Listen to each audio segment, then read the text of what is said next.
Who's America's favorite mom? Lois Griffin, of course, the mom from Family Guy, came out on top, got the most votes, more so than real moms. Michelle Obama came in second. Serena Williams, Beyonce, Jennifer Lopez, Rihanna. By my count, all real people. Morticia Adams got some votes. Meghan Markle. I guess I didn't know. They got kids? Yeah. Do they? Yes, that was the whole point of them leaving, because their kids didn't get a royal title. The point of them leaving was that the Brits were racist towards Meghan Markle. And her kid, because they didn't get a royal title. They weren't going to give them a security detail. They didn't, they were concerned about how dark his skin would be. They weren't going to give their kids security because they were worried that... No, they're all separate things. They were worried about how dark his skin may be. They were worried about that? Yeah, that was in the Oprah interview. That was I didn't see. I'm not paying attention to that crap. Well, I have you for that. I know. Well, that's why I'm asking. Okay. Yes, it was in the Oprah interview. They were concerned how dark the skin would be. Because Meghan, I guess, wasn't submitting to what they wanted her to be, or the couple wasn't submitting to what the public wanted them to be, they weren't given security detail, and therefore their kids wouldn't get free security detail, so they had to pay for it out of their own pocket, and the kid would not As the son of the future king, why were they not given a security detail? Because that's what they're saying. They did that to try and make them submit to what the palace wanted them to do. So I see. Oh, I understand. Okay. If they feel like that they're was a condition of them acquiescing to what the crown wanted them to do. Yeah, they're saying you gave up your royal titles. You don't want to be a part of this family, so you could pay for security yourself. Understood. Yeah. Well, it's also very telling that they surveyed the top 10 Mother's Day meals. Meals and cake came out at number 1. Nothing says a Mother's Day meal like cake. Mm-hmm.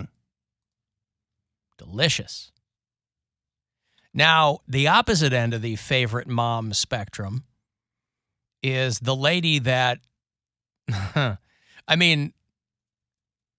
lady who wrote a book, a kid's book. This story, I guess, has been floating around for a week or so. A woman named Corey Richins, who went on television to talk about her children's book about a year after her husband died. She wrote a children's book to help kids with grief after losing a parent, and they have determined that she probably killed her husband by poisoning him. Have you read about this? The Mormon mother? Yeah. What the hell's going on with the Mormons and killing their... My girlfriend was just listening to this podcast. There's already a podcast? There's a podcast about it already. Yeah. Jesus Christ. Right, they don't. Yeah, they don't wait anymore for wow. If something's happening, it gets talked about pretty quick on all those murder podcasts. Right, but if you don't have... Well, okay. I guess they it's update. Week to week, it's timely. Yeah, I see. I understand. Yeah, she was telling me about this. It's pretty crazy. Corey Richins is being charged with murdering her husband, Eric, in Utah last year with a fentanyl-laced Moscow Mule. Ooh. And a month before she was arrested, she was promoting her kid's book that she had written on how to deal with grief after the death of a parent. Except that the husband, while he was alive, had been telling people, hey, if anything happens to me, it's her. That's not a good vibe. I mean, if your husband is secretly telling people, if I die in a weird way, she killed me. Hey, I'm saying the same thing right now. If I die in a weird way, it's my girlfriend. She listens to too many of these podcasts. She's getting ideas. Yeah, she's got a lot of knowledge. But that's usually how it goes anyway, is when someone dies, like if there's foul play suspected, it's usually someone close to them, usually a spouse. Friends also said that she was... Or significant other. This lady was celebrating shortly after the guy died, too. That wasn't a good look either. That's not a good look. No. Talking about loss with kids can be... Okay. A tricky subject. Joining us now is author of Are You With Me, Corey Richens, to share her 3 C's to helping kids cope with grief. And Corey, I want to start with your story. What happened in your personal life? So my husband passed away unexpectedly last year. So it's March 4th was a 1-year anniversary for us, and he was 39. Listen, she is right. He did pass away unexpectedly. Because she gave him a Moscow Mule with fentanyl in it. He had told friends that she had tried to kill him before. Let's just say they had a complicated relationship. But they also had a couple of kids. She gave him a lethal dose of fentanyl. If you think your wife's trying to kill you, would you drink anything she gave you? You'd be making your own dinners. You'd be, like college girls at a bar. I don't understand. You cover your drink or you take it with you. If you were telling friends, oh, she's already tried to kill me, move out. I was going to say, why do you stay? I understand there's probably like the kids aspect. I do understand that. Like, hey, I want to make sure my kids are good. But move them too. She had tried to make herself the sole beneficiary of his life insurance policy. He found out. He changed his will without telling her. He gave his sister full control and power of attorney because he was worried his wife was trying to kill him. She's in custody out there in Utah. Why people be tripping? Just last month, she went on that local TV show to promote her book, Are You With Me?, on how kids can deal with grief. Trifling. We have 3 little boys, 10, 9, and 6. I mean, but is it a good book? Because Mary's dealing with grief, and maybe this is like more might be suited for her. Oh, but like the cover here's a is scenario. Can you separate the art from the artist? If the book is really good, you're like, wow, that really did help. But the artist, like the writer. But look at the book. I'll show you if you're watching. Look at the book cover. The dad is in like a puffer vest with angel wings and a halo up here. That's the Are You With Me? Giving the thumbs up. Yeah. Oh, we miss you, Dad. That's diabolical. And there's a photo of them as a family on the back. Dedicated to my amazing husband and a wonderful father. I mean, that's going the extra mile, He made this homie. book possible. Right. Your sacrifice, your contribution has made all this possible. She told police she had performed CPR on her husband after finding him unresponsive in their home. But the EMTs said this was unlikely because there was blood coming out of his mouth.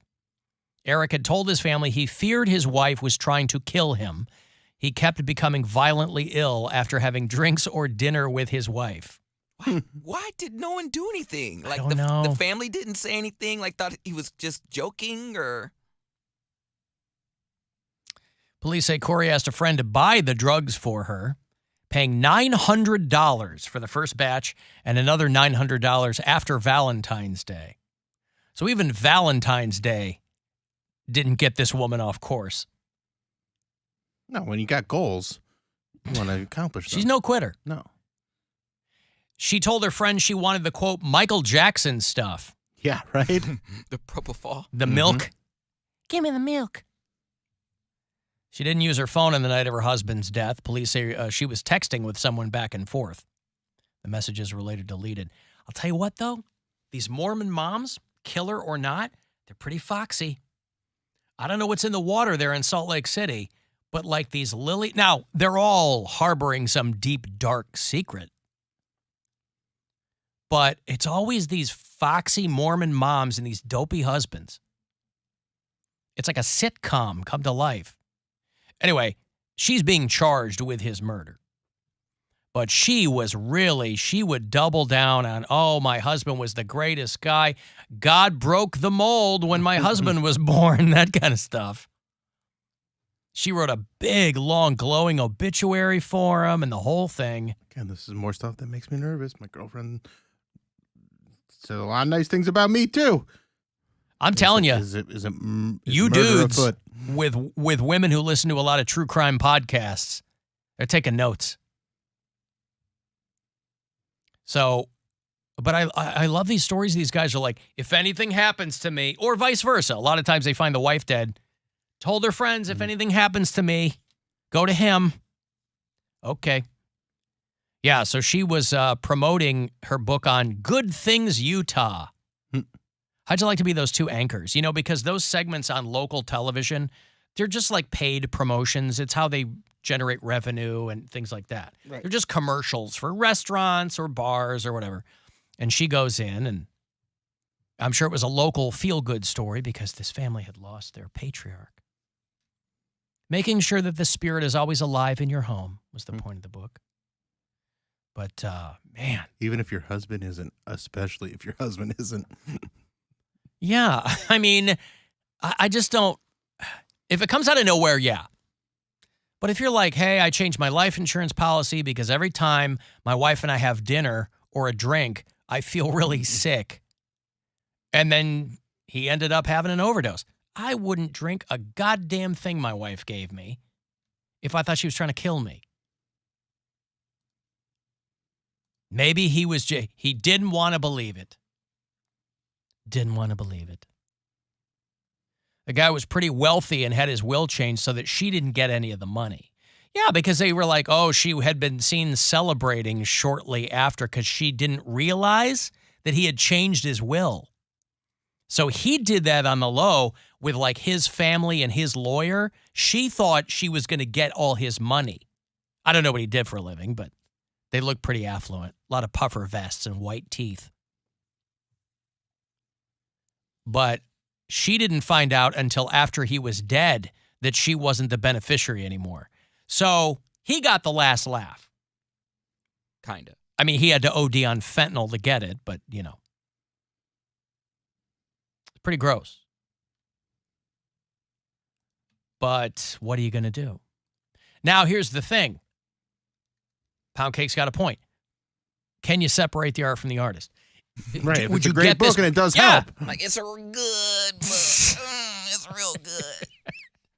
You're like, wow, this really solved all my anxiety. I feel so great about the loss of my father. These guys, it's like the Tiger Woods thing. This guy does not have a way with the ladies. Why doesn't he just, Tiger Woods is in the middle of this lawsuit with his ex-girlfriend. I love the story about how he said they were going on a trip and he drove her to the airport and split. This has been going on for a while. This is not a new story, but the Tiger Woods thing keeps happening because she's suing him for $30 million. Because Tiger Woods doesn't know how to interact with human beings. She was his assistant or something, or she was a manager at one of his restaurants, something. And she is pissed because he wanted her to sign an NDA, and now she wants it voided. She was an employee at one of his restaurants or some property he had when he met her and they started dating or whatever. And the capper was, he told her they were going to go on vacation. And so then he goes, we're going to go on a weekend trip. But she says when they got to the airport, he said, my lawyer's over there. And he drove off. Yeah. And the lawyer broke up with her. That's such a wild And thing he to kicked do. her out of the mansion. They were living in his Palm Beach mansion. And so she wants tens of millions of dollars because she's like, he wanted me to sign an NDA. You gotta He had his lawyer break up with me. Because Like, you gotta be afraid. Whatever he says, she's gonna be like, okay, well, how can I spin this and get some money out of it? I'm gonna milk this. well, not spin it. It's like, listen, Tiger Woods is a nerd. He has no idea how to handle other human beings. He played golf his whole life and then got famous. If you devote your life to one pursuit, it's to the exclusion of everything else, including human interaction. So people marvel at those childhood videos of Tiger Woods as a little kid, but he got as good as he did because it's all he did. So he was a nerd. And then he got famous. He got around some girls and went nuts because so that's why he was banging every IHOP waitress that was on the road because they were in front of him now because he was rich and he was famous. But he had no business being in relation. Still has no idea how to handle another person. So he drops her off so the lawyer can break up with her. I mean, because he has no idea how to do it. This sounds like an episode of Curb Your Enthusiasm. Where, yes. Like, it sounds like something that Larry would do and have Jeff break up with him. Yeah. Break up with the girl. That's why Zuckerberg is a jiu-jitsu champion now. He's got a wife and kids at home, has no idea how to interact with them. His wife was like some Facebook coder from day one. She was in the office, and he's like, hey, a couple of nerds who got together. Same thing with Tiger Woods. I don't know why he keeps all the money he's had to pay out from these cockamamie schemes. And now, he's not, I don't know if he's playing golf anymore. He's just a rich dude. So he's got time on his hands. Oh, he was in the Masters. Was he? Yeah. He's out golfing again. All right. You know what time it is? I do know what time it is. I'm excited. Can we give people permission to start their weekend? Let's do it. All right.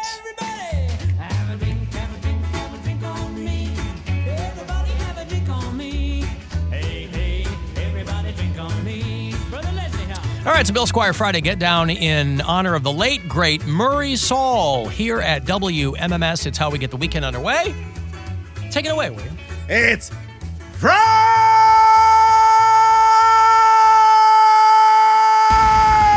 You gotta get down on Friday. If you're having dinner with your wife and it keeps making you sick, it's probably because she's trying to kill you. Get your life insurance put into someone else's name. It's poison, it's poison, it's poison.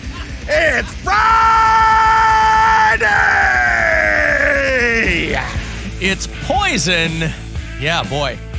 I think this is the song that gets the stream blocked, by the way. Oh, yeah? Have a drink on me? All right, well, we'll see what we Yeah. can do there. Okay. Sorry, I'll figure something We'll out. figure out another song there. Listen, life advice, marital advice, and a Friday Get Down, all courtesy of Bill Squire. All right, good.